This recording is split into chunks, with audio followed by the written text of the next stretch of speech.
મિત્રોને મારા જય સ્વામિનારાયણ, જય શ્રી કૃષ્ણ, જય શ્રી રામ. આજે આપણે વાત કરીએ હોળીનું મહત્વ. હોળીનું ધાર્મિક મહત્વ છે.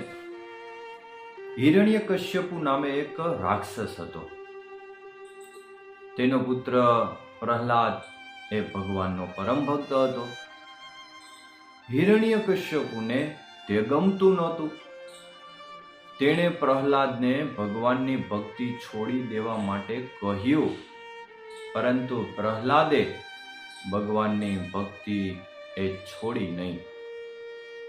આથી તેના પિતાએ પ્રહલાદને મારી નાખવા ઘણા પ્રયત્નો કર્યા. તેને પર્વત પરથી ગબડાવ્યો, તેને દરિયામાં ફેંકી દીધો, પરંતુ પ્રહલાદને કાંઈ પણ નુકસાન થયું નહીં. પ્રહલાદની ફોઈ હોલિકા પાસે એક ચૂંદડી હતી. હોલિકા તે ચૂંદડી ઓઢી અને આગમાં બેસે તો આગ તેને બાળી શકે નહીં.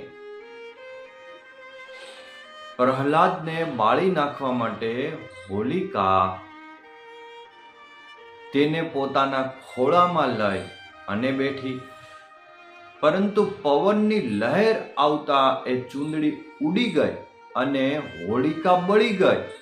પ્રહલાદ ભગવાનનો ભક્ત હોવાથી એ બચી ગયો. આમ અધર્મ સામે ધર્મનો વિજય થયો. પ્રહલાદ બચી ગયાની ખુશીમાં લોકોએ ગુલાલ ઉડાડી અને આનંદ મનાવ્યો. ત્યારથી દર વર્ષે આ તહેવાર આનંદ અને ઉલ્લાસથી ઉજવાય છે. સર્વને મારા જય શ્રી કૃષ્ણ.